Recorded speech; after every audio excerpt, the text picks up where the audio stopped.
she said. I told everyone we're taking a break. I replied. Okay. Then I thanked her for telling me. Instead, I took her at her word and made sure the break was permanent. I updated my relationship status and moved on quietly. She didn't realize what I'd done until much later. She said it like it was already settled. I told everyone we're taking a break, she said. Eyes still on her phone, thumb scrolling like my reaction was background noise. Just for a bit. I'm Mark, 35M. She's Lena, 32F. We'd been together almost 4 years, living together for 2. No explosive fight. No cheating reveal. Just a random Tuesday night, and that sentence dropped into the room like a casual update. I remember blinking and saying, oh, not why, not since when, just, oh. She finally looked up, annoyed. Don't be dramatic. It's not a breakup. I just needed space, and I didn't want people asking questions. There it was. People. Always people. So you announced it? I asked. Yeah, she said. I told them we're on a break. It's easier that way. You're fine with it, right? I thought about correcting her. About saying she should have talked to me first. About pointing out that taking a break isn't a press release, it's a conversation. Instead, I nodded. Okay. That threw her off. She squinted at me like she'd expected resistance. Okay. Yeah, I said. Thanks for telling me. She frowned. You're being weird. Maybe. But something clicked in my head the moment she said she'd already told everyone. Not asked. Told. She went back to her phone, satisfied. I sat there quietly, replaying the words. We're taking a break. Said with confidence.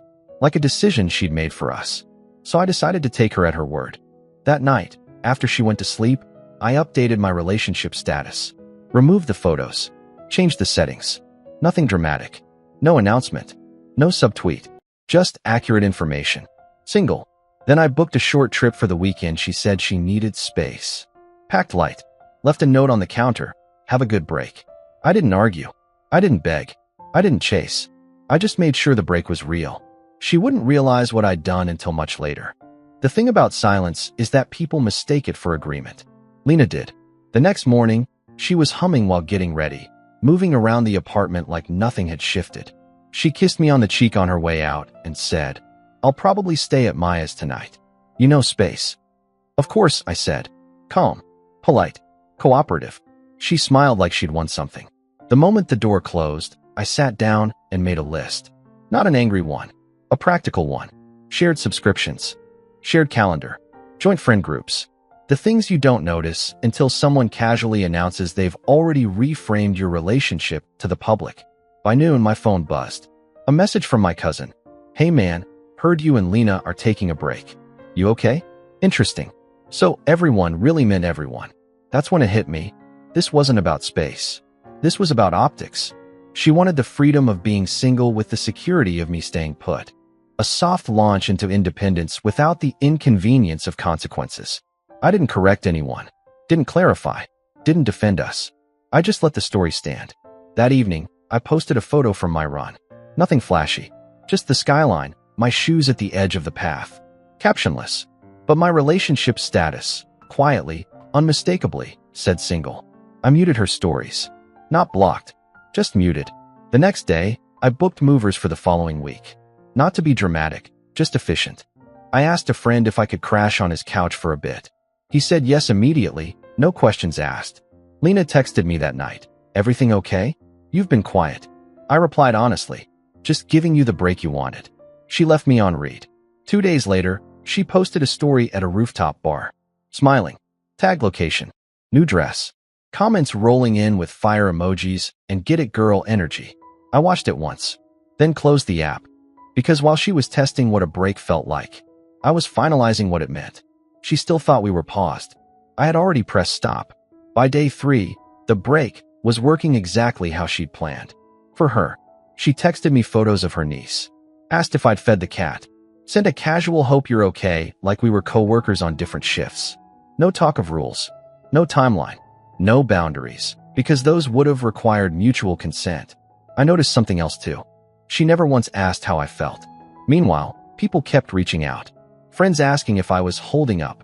One guy I barely knew congratulated me on handling it maturely. Apparently, Lena had been telling everyone I was taking it really well. That I supported the break. In a way, she wasn't wrong. That Thursday, I moved my things while she was at work. Clothes first. Books. The guitar she always said took up too much space. I didn't gut the apartment, just removed myself cleanly, like I'd never been a fixture. I left the keys on the counter. That night, she finally noticed something was off. Did you move stuff? Where are you staying? I replied after an hour. Just giving you space. She called. I didn't answer. She texted again. This feels extreme. I stared at that word for a long time. Extreme was telling everyone we were on a break before telling me. Extreme was rewriting our relationship status socially while expecting me to stay frozen in place. I wasn't being extreme. I was being literal. The next morning, I posted another small update. Nothing emotional. Just a photo of a coffee shop window and the caption, "New routines." She saw it. I know because she watched my story twice. Still, she didn't ask the real question. She assumed the break had an expiration date. I didn't correct her. Because the truth was, the break had already done its job. It showed me how easily she could step away, so long as I stayed put. And once I stopped doing that, the entire illusion started cracking. She just didn't know it yet. She finally snapped on Friday night. Not angrily. Confused. Off balance. "Why did Maya ask if we're done?" she said when she called, voice tight. I told her we're just on a break. I leaned against the window of my friend's place, watching traffic crawl below. "You told everyone we're on a break," I said. "You didn't say for how long." "That's implied," she shot back. "Breaks aren't permanent." "Some are," I replied. "Especially when only one person gets a say." Silence. Then a sharp exhale. "You're twisting this," she said. "You know what I meant." I didn't know what she meant. She meant freedom without loss. She meant she'd reassess later, after the attention dried up or the excitement wore off, and I'd still be there, unchanged, available, grateful. She asked where I was staying. I didn't answer. She asked when I was coming back. I didn't answer that either. "You're acting like we broke up," she said, irritated now. "We didn't." I almost laughed. "You told people we're not together," I said. "I believed you." That's when the tone flipped. "You don't get to decide that," she snapped. I said a break. Not single. "But you didn't say that to me," I replied. "You said it to everyone else first." She accused me of punishing her, of being dramatic, of taking things too far. I let her talk herself into circles, listing reasons this was unfair while ignoring the one thing she still hadn't done. She hadn't asked me to stay. After the call ended, I checked my phone and saw she'd tagged herself at a concert with friends. Smiling. Flash on. Living her version of a break. So I kept living mine. That night, I changed one more thing. Not publicly. Just enough that when people clicked on my name, the story matched reality. Single. Quietly. Definitively. She wouldn't notice right away. But when she did, that's when the break would finally feel real. She noticed the status changed the following afternoon. Not because she was checking my profile, she'd never admit that, but because someone else asked her about it. I know this because her message came in hot, fast, and defensive. "Why does it say you're single?" No question mark. Just accusation. I waited a full 10 minutes before replying. Not to be petty, just to make sure I didn't soften it. "Because you told everyone we're on a break." Her response was immediate. "That's not what that means, and you know it. You're embarrassing me." There it was. Not hurt. Not confused. Embarrassed. She called right after. I answered this time. "You're making me look stupid," she snapped. "People are asking if you dumped me." "I didn't dump you," I said. "You announced we weren't together." "That was temporary," she said. "You don't just update things like it's final." I leaned back and let the silence stretch. "Did you plan to tell me when the break was over?" I asked. She hesitated. "Just long enough." "I figured we'd talk," she said. "When things settled." Settled for who? She accused me of blindsiding her, of acting without considering her feelings. I reminded her, calmly, that she'd considered everyone else's feelings first. Then she said something that finally explained everything. "I needed to see how it felt," she admitted. "To not have expectations on me. To just be me." "And I needed to see how it felt," I replied. "To not wait around." That's when her voice changed. Sharper. Meaner. "So what? You're just done," she scoffed. "You didn't even fight." Fight. For a relationship she'd already stepped out of publicly. "No," I said. I listened. She hung up on me. That night, she posted vague quotes about miscommunication and people who overreact. Friends commented in support.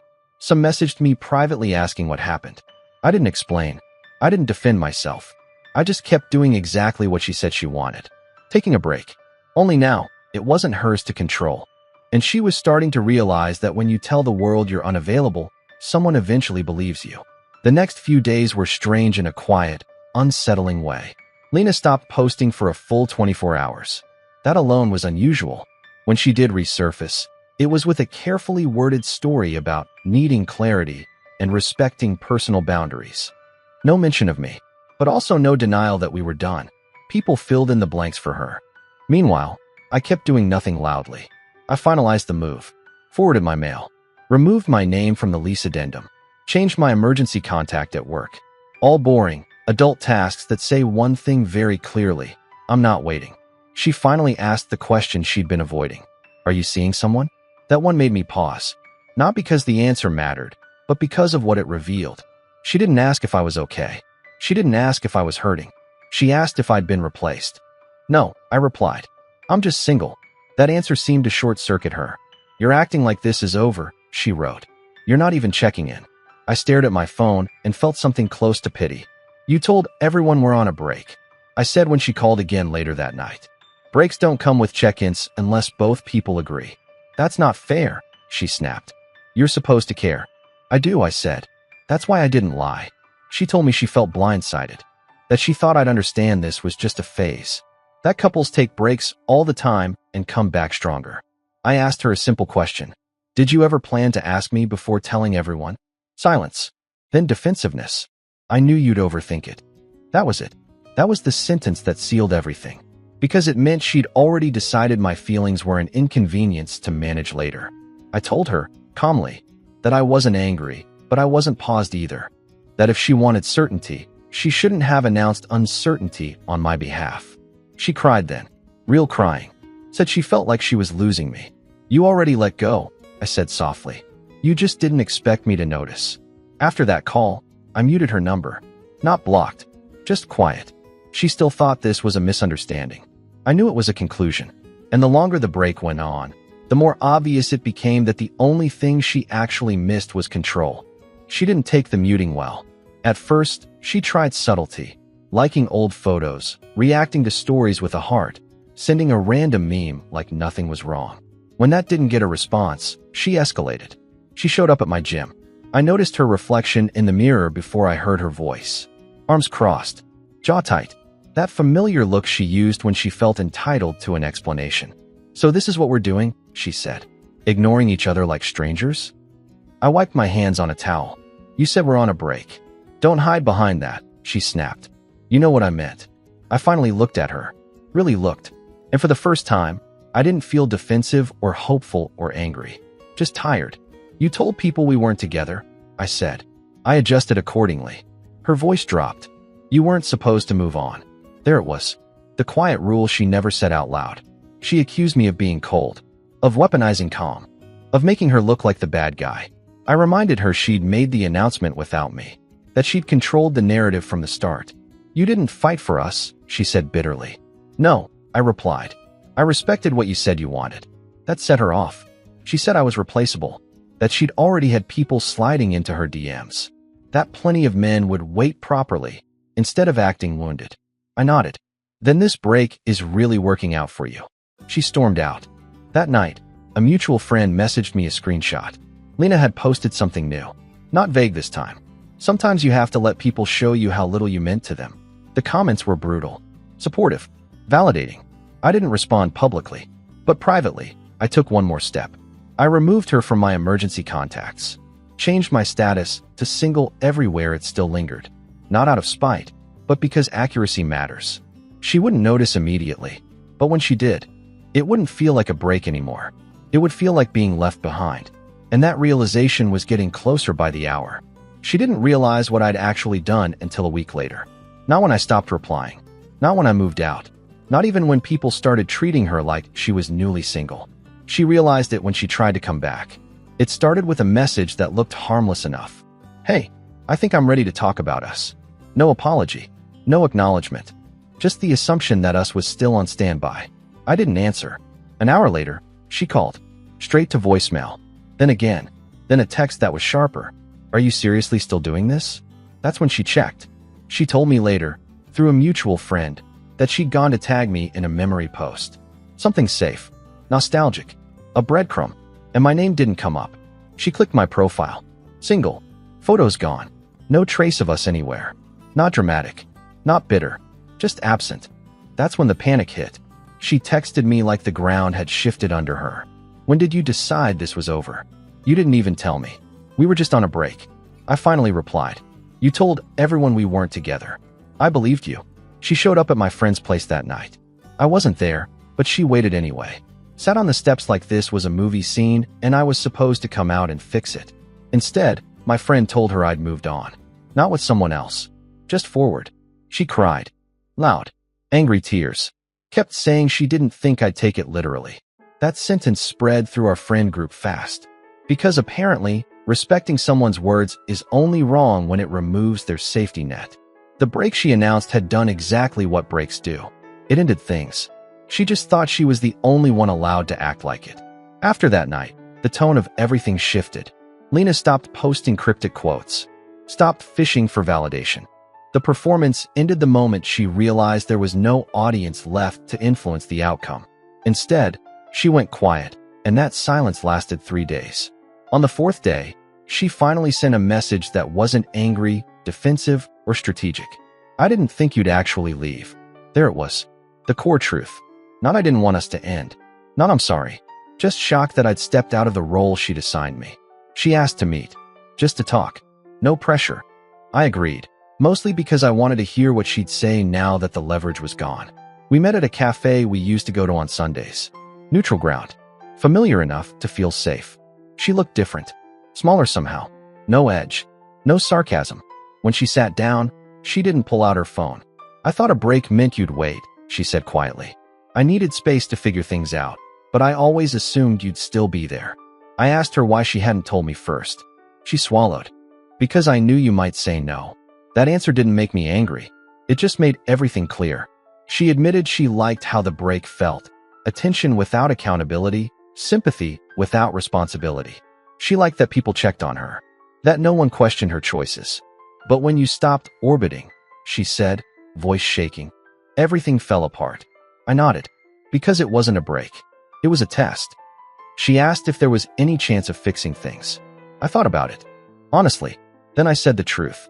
I don't want to be with someone who needs to step away publicly to decide if I'm worth keeping privately. She cried. Not theatrically. Just quietly. When we stood to leave, she asked one last question. Did you ever plan to come back? I looked at her and answered simply. Not after you made the decision without me. She watched me walk away. This time, she didn't call after me. Because she finally understood what the break had actually been. An ending she announced. And one I accepted. It ended the way most real things do. Quietly. No announcement. No dramatic post. No final argument where one of us wins. Just distance settling into permanence. A week after we met, Lena tried one last time. Not with anger, not with tears, but with nostalgia. She sent a photo from years ago, us on a weekend trip, smiling like we didn't know what we'd become. We were good once, she wrote. I didn't deny it. I just didn't respond.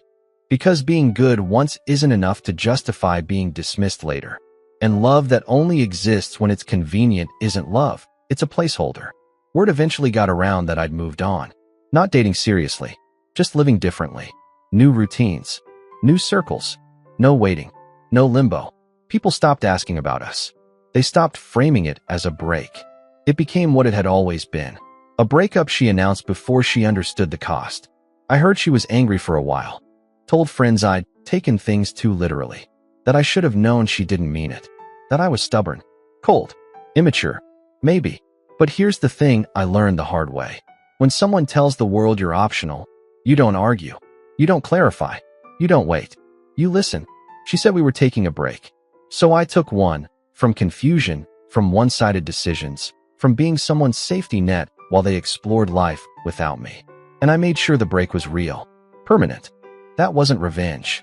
That was self-respect. And it turns out, the moment you stop waiting quietly for someone to come back is the moment you finally move forward.